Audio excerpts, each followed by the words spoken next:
नमस्कार, आप देख रहे हैं भाग्य फल। आपके साथ मैं हूं आशीष चौबे। कहते हैं ज्योतिष शास्त्र दरअसल हमारे जीवन की हर घटना का सीधा सीधा जुड़ाव हमें बताता है। हमारी कुंडली हमारे ग्रहों से ये जुड़ाव होता है और ग्रहों की चाल ये निर्धारित कर देती है कि हमारा भविष्य कैसा रहेगा। विदेश यात्रा की लालसा सभी रखते हैं। बहुत लोग ये भी कहते हैं कि शायद हमारे हाथों की जो रेखाएं हैं वो वैसी नहीं है कि हम विदेश यात्रा पर जाएं। लेकिन आज के आधुनिक दौर में हर कोई ये चाहता है कि वो विदेश में जाकर या तो पढ़ाई करे या फिर जॉब करे या किसी तरीके का काम करे और कहीं ना कहीं विदेश जाने का उसे मौका मिले। तो विदेश यात्रा को सफलता और भाग्यशाली होने का प्रमाण माना जाता हो, लेकिन क्या आपकी कुंडली में कुछ ऐसा है जो आपको विदेश ले जा सकता है? सोचने भर से विदेश यात्रा का सपना पूरा नहीं हो सकता, ये बात भी कही जाती है। लेकिन कुंडली में कुछ ऐसे योग जरूर बनते हैं जिससे जातक विदेश यात्रा या फिर विदेश में पढ़ाई करता है। तो विदेश यात्रा में सहायक ग्रह कौन से हैं, वो नक्षत्र कौन से हैं, इसी पर विस्तार से चर्चा के लिए हमारे साथ जुड़ रहे हैं आचार्य धनंजय नाथ तिवारी जी। आचार्य जी, स्वागत है आपका। धन्यवाद, नमस्कार। तो आचार्य जी से बात करें इस विषय पर, उससे पहले आपको बताते हैं 2 नंबर। आप उन नंबर्स पे कॉल कर सकते हैं। स्टूडियो में आपके फोन सीधे आचार्य जी के साथ जुड़ जाएंगे और आप उनसे पूछ पाएंगे अपनी बात, अपने प्रश्न। 0120715386 012071533787 ये वो 2 नंबर जिन पे आप कॉल कर सकते हैं। लेकिन निवेदन ये है कि जब भी कॉल कीजिए प्लीज अपने टीवी का वॉल्यूम बंद रखिए ताकि आपकी और हमारी बात हो सके और आपकी बात स्पष्ट तौर पर यहां पहुंच सके। टीवी का वॉल्यूम प्लीज बिल्कुल बंद रखिए जब आप कॉल करते हैं। बढ़ते हैं आचार्य जी की तरफ। आचार्य जी से बात करते हैं कि आखिर विदेश यात्रा, जिसको लेकर लोग अक्सर कहते हैं कि विदेश यात्रा पर जाना चाहते हैं लेकिन कभी ऐसा मौका नहीं मिला कि वो विदेश यात्रा पर जा पाएं। तो ऐसे कौन से ग्रह हैं आचार्य जी, कौन से ऐसे नक्षत्र हैं जो हमें इसके लिए प्रेरित करते हैं या फिर हमारे अनुकूल हो जाते हैं जब हम इस तरीके का कोई प्लान बना पाते हैं या फिर 7 समंदर पार जा पाते हैं? बड़ी ही महत्वपूर्ण बात आपने कही अभी कार्यक्रम के आरंभ में, इस शिक्षा का संदर्भ, या मैं इसमें ही कुछ और बातें जोड़ता हूं और ज्योतिष का संदर्भ भी जोड़ता हूं। देखिए, जो हमारी जन्म कुंडली है उसमें कुल 12 भाव, 12 राशियां और 9 ग्रह हैं। जैसे ही प्रश्न उठता है विदेश यात्रा का, लग्न स्थान, 12वां स्थान, पंचम भाव का होता है। अब इसमें अलग अलग संदर्भ है। कई जातक, पुरुष जातक जो है विशेष रूप से नौकरी के लिए, आजीविका के लिए विदेश यात्रा करते हैं। कई जातक शिक्षा के लिए। जब स्त्री जातकों की बात आती है तो जैसे किसी के पति विदेश में है तो उनको जाना है, किसी के परिवार का सदस्य विदेश में है, माता पिता के रूप में उनको जाना है। तो अलग अलग भाव है और ज्योतिष शास्त्र इसकी बड़ी स्पष्ट रूप से व्याख्या करता है। यदि माता पिता की स्थिति होती है तो 4th स्थान और 10th स्थान का भाव होता है। यदि पत्नी की स्थिति होती है तो 7th भाव होता है। यदि विद्यार्थी की स्थिति होती है 5th भाव होता है। यदि व्यापार के दृष्टिकोण से कोई विदेश की यात्रा करता है तो 10th भाव कर्म का भाव होता है। 7th स्थान होता है यदि साझेदारी करता है, क्योंकि कई विदेशी व्यापारी होते हैं जो अलग अलग देशों में उनकी साझेदारी, पार्टनरशिप होती है। 7th भाव को पार्टनरशिप कहते हैं। 12वां स्थान विदेश यात्रा का संदर्भ तो है, लेकिन इसकी अलग अलग व्याख्या बड़े विस्तार से ज्योतिष शास्त्र और बड़ी स्पष्ट। कई बार हमने ये भी देखा है राजनीतिक दृष्टिकोण से, सामाजिक दृष्टिकोण से, कई एनजीओ के प्रमुख हैं, कई सोशल वर्कर हैं, वो भी विदेश यात्रा करते हैं। वो व्यापार नहीं करते, वो धार्मिक कार्यों के लिए भी कई लोग यात्रा करते हैं, कई लोग जनहित में यात्रा करते हैं। अलग अलग संदर्भ है इसका और इतनी सूक्ष्मता के साथ, इतनी व्यापकता के साथ ज्योतिष शास्त्र इसकी व्याख्या करता है और बहुत स्पष्ट करता है कि ये जातक अपने जन्म के इस समय में शिक्षा के रूप में शिक्षित होने के लिए विदेश यात्रा करेगा। यह भी स्पष्ट हो जाता है कि ये जातक विवाह के बाद विदेश की यात्रा करेगा और वहीं पर कुछ दिनों तक रहेगा। कई बार ये भी मैंने देखा है कि कुछ जातक विदेश यात्रा तो करते हैं, कुछ दिनों तक विदेश में रह पाते हैं, फिर वापस घर चले आते हैं। कई जातक विदेश यात्रा करते हैं और वहीं रह जाते हैं, फिर वापस घर नहीं आता। और ये सारे संदर्भ बहुत ही स्पष्ट है। जब मैं अध्ययन कर रहा था ज्योतिष शास्त्र का तो मैंने स्वयं देखा कि इतनी व्यापकता और इतना वैज्ञानिक प्रमाण के साथ कई बार मैंने देखा कुछ ऐसे जातकों को जो केवल चिकित्सा के लिए विदेश जाते हैं, केवल इलाज कराने के लिए। एक दुखद घटना का मैं संदर्भ दूंगा। बड़ी ही दुख और पीड़ा की बात थी जब निर्भया जी की घटना चल रही थी पूरे देश में। बिल्कुल, आप देखिए कि दुख की बात तो थी, लेकिन उनका जो शरीर है वो सिंगापुर और विदेश में चिकित्सा के अर्थ में गया। विदेश यात्रा तो हुई, लेकिन वो विदेश यात्रा किन अर्थों में हुई? बिल्कुल, ज्योतिष शास्त्र के अनुसार मैंने देखा है कि कई जातक तो बिल्कुल, अब जैसे कोई बुजुर्ग व्यक्ति है, उसके परिवार का एक सदस्य विदेश में है, उसकी मजबूरी है, उसकी कोई देखभाल नहीं कर सकता, उनको विदेश में बुला लिया गया कि अब आप भी यहीं आ जाइए। अब वो बुजुर्ग व्यक्ति अपने बुढ़ापे के समय में पासपोर्ट बनवा रहे हैं, जगह जगह कार्यालयों के चक्कर लगा रहे हैं, और जब मैंने उनका संदर्भ जाना तो देखा कि अच्छा, विदेश यात्रा वो इसलिए नहीं कर रहे हैं कि उन्हें व्यापार करना है, इसलिए नहीं कर रहे हैं कि उन्हें शिक्षा ग्रहण करनी है, इसलिए भी नहीं कर रहे हैं कि उनको अपना इलाज कराना है, इसलिए कर रहे हैं कि उनकी मजबूरी है वहीं पे रहना है। तो अलग अलग संदर्भ है, दशम भाव का अलग संदर्भ है, शिक्षा का अलग संदर्भ है, चिकित्सा का अलग संदर्भ है, और इतनी व्यापकता के साथ ज्योतिष शास्त्र इसकी व्याख्या करता है। यदि लग्न पंचम भाग्य, क्योंकि भाग्य बड़ा ही इसमें महत्वपूर्ण रोल रखता है, यदि भाग्य प्रबल है और 12वां स्थान शुभ है, तब तो शुभता के दृष्टिकोण से यात्रा होगी। कई जातकों को मैंने ये भी देखा है, मैं शुभ अशुभ क्यों कह रहा हूँ, इसका कारण है कई जातक विदेश यात्रा के नाम पे ठगी का शिकार हो जाते हैं, राहु केतु शनि की दृष्टि होती है। कई जातक बेचारे विदेश जाते हैं और वहां जेल में पड़े रह जाते हैं, कारागार योग लग जाता है। कई जातक विदेश तो चले जाते हैं, लेकिन ना वो इधर के रहते हैं ना उधर के रहते हैं। बिल्कुल, आपकी यात्रा ही नहीं, वो शुभ होगी या नहीं, ये भी कहीं ना कहीं ग्रह नक्षत्र तय करते हैं। हमारे साथ पहले कॉलर हैं आचार्य जी, उनसे बात करते हैं। मिल्खा सिंह जी हैं, बहुत स्वागत है आपका मिल्खा सिंह जी। आपका नाम भी इतना बढ़िया है कि हमें कुछ सोचना ही नहीं पड़ता है। वो मिल्खा सिंह जिनको हम पढ़ते आए हैं, जिनको हम देखते आए हैं, और आपका नाम भी मिल्खा सिंह है। बड़ा अच्छा लग रहा है आपसे बात करके, स्वागत है आपका। जी मिल्खा सिंह साहब। हाँ जी नमस्कार जी। जी नमस्कार, पूछें। सर मैं मेरा जन्मदिन आज तो मेरे को ध्यान नहीं है। मेरा मंगलवार का जन्म है, दोपहर 2-3 बजे तक जी, 2 से 3 बजे तक। जन्म की तिथि विस्तार से बता दीजिए। जन्म की तिथि, यदि तिथि आपको ज्ञात हो तो डेट, महीना और वर्ष तीनों बता दीजिए। जी, जन्म की तिथि ध्यान नहीं सर। जन्म तिथि याद नहीं है, लेकिन कोई बात नहीं, आचार्य जी आप अपना प्रश्न 2 से 3 बजे के बीच का है दिन का। कुंडली के माध्यम से आपको उत्तर दें। हाँ जी बिल्कुल, मिल्खा सिंह साहब आप अपना प्रश्न पूछिए, आचार्य जी आपको आपका उत्तर देंगे। हाँ जी, मेरा अभी तक घर नहीं बना, घर कब तक बनेगा? और मेरी पत्नी को भी अभी तक जॉब नहीं मिला है, वो कब तक मिलेगा? ठीक है, मैं आपके इन दोनों प्रश्नों का उत्तर दूंगा।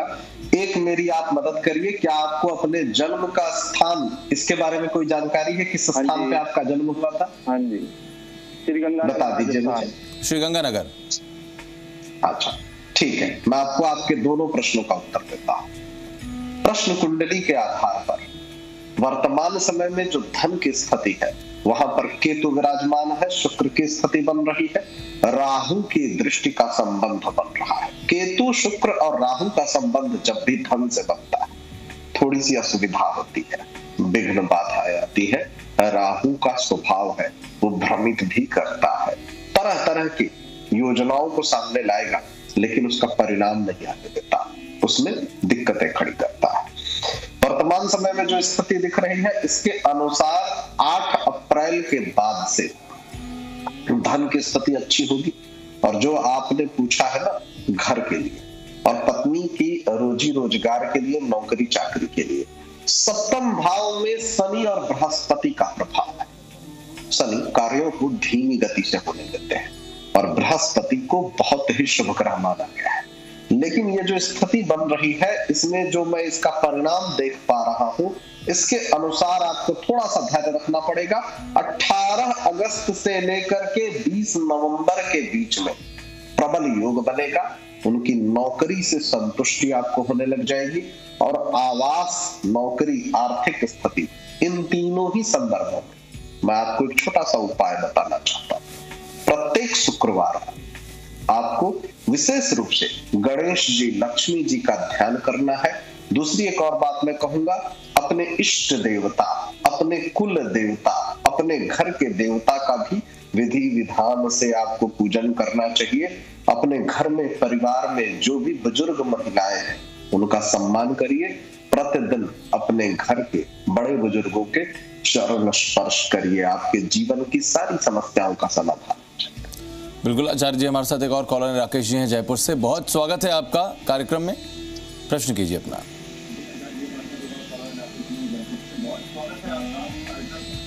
हेलो राजकुमार जी, आपका स्वागत है। माफ कीजिएगा, नाम में थोड़ा सा गलती हो गई। बहुत स्वागत है कार्यक्रम में आपका, अपना प्रश्न पूछिए प्लीज।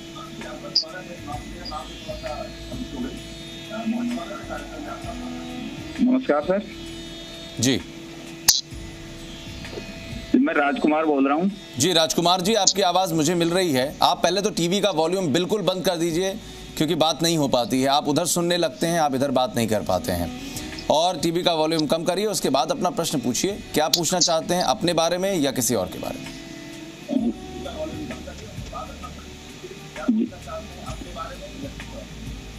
ये अपने बारे में पूछना चाहता हूँ सर। हाँ, तो अपनी डेट ऑफ बर्थ बताइए। डेट ऑफ बर्थ है 5 फरवरी 2003। 5 फरवरी 2003। जी सर। ठीक है, समय क्या है? समय 1:30 बजे दिन का? दिन का। ठीक है, दिन का 1:30 बजे। और स्थान क्या है, प्लेस क्या है? स्थान गांव से बिलोंग करता हूँ, लालासर गांव है। ये कहाँ पड़ेगा? जिला कौन सा लगता है? जयपुर डिस्ट्रिक्ट। ठीक है, जयपुर। हाँ ठीक है, क्या जानना चाहते हैं जी? ये मैं कौन से क्षेत्र में जाऊंगा और किसके लिए मुझे ज्यादा से ज्यादा तैयारी करनी है? ठीक है, और कैसा करियर रहेगा? ठीक है जी, मैं आपको आपके प्रश्नों का उत्तर देता हूँ। सबसे पहले मैं आपको एक जानकारी देना चाहता हूँ। आप वृष लग्न के जातक हैं और आप मांगलिक भी है। मंगल आपकी जन्म कुंडली में सप्तम भाव में विराजमान है, केतु के साथ युति बना रहा है, राहु से, शनि से पूर्णतया दृष्ट है। एक और जानकारी मैं आपको देना चाहता हूं, आप मीन राशि के जातक हैं। वर्तमान समय में बुध, शुक्र और राहु का प्रभाव आपके ऊपर अत्यधिक प्रभावी है। ये जो जन्म कुंडली है आपकी, इसके अनुसार जो आपने अपने कार्य क्षेत्र का प्रश्न किया है कि किस क्षेत्र में आपको प्रयास करना चाहिए। देखिए, शनि का क्षेत्र टेक्नोलॉजी का क्षेत्र है, तकनीकी क्षेत्र है, जिसमें सॉफ्टवेयर होता है, टेक्नोलॉजी होती है, जिसमें बौद्धिक कार्य होते हैं। आपको तकनीकी कार्य क्षेत्र में, बुद्धि के प्रबंधन के कार्य क्षेत्र में प्रयास करना चाहिए। शनि और राहु ये दोनों ग्रहों की युति लग्न स्थान पर बन रही है।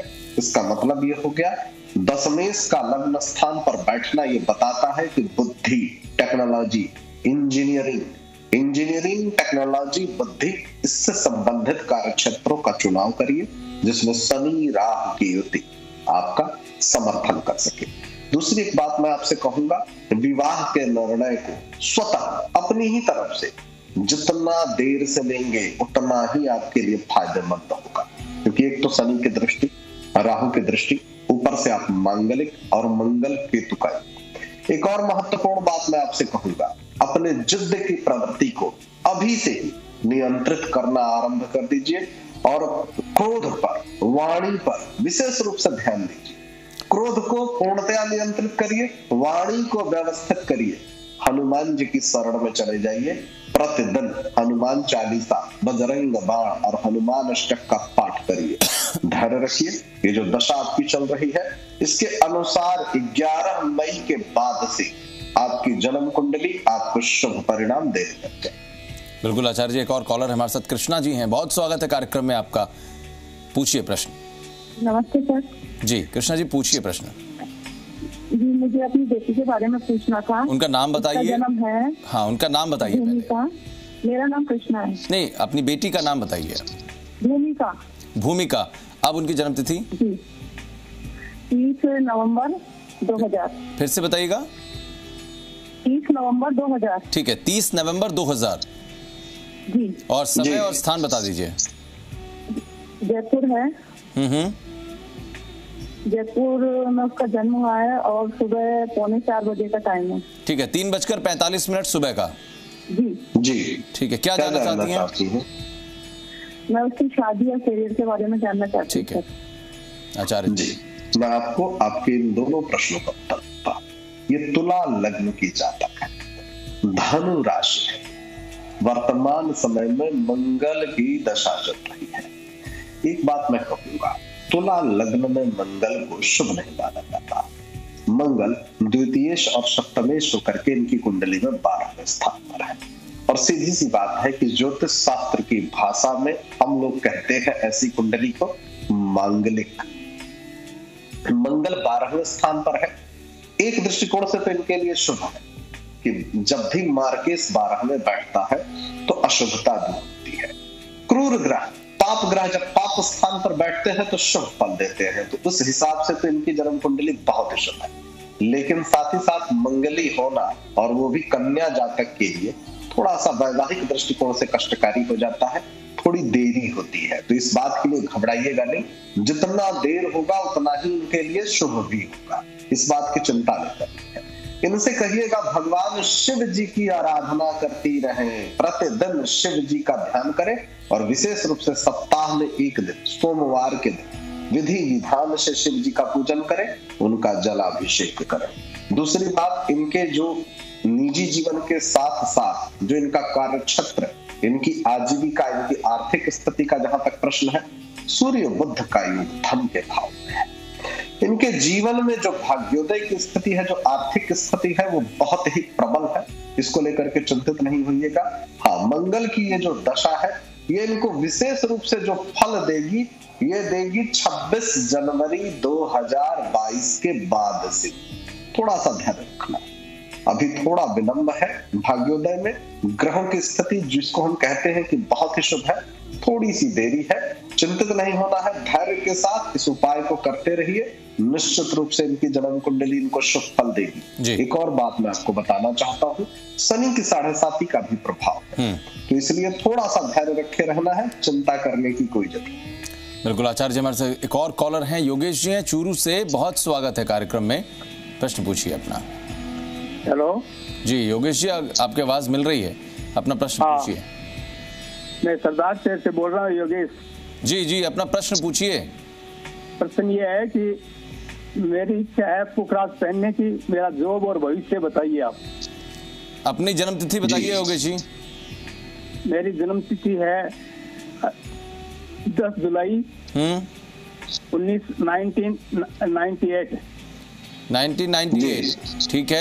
1998 जन्म का समय बता दीजिए। समय है सुबह 5:43। ठीक है, 5:43 सुबह का। हाँ, 5:43। ठीक है जी। और जन्म स्थान है सुजानगढ़। सुजानगढ़।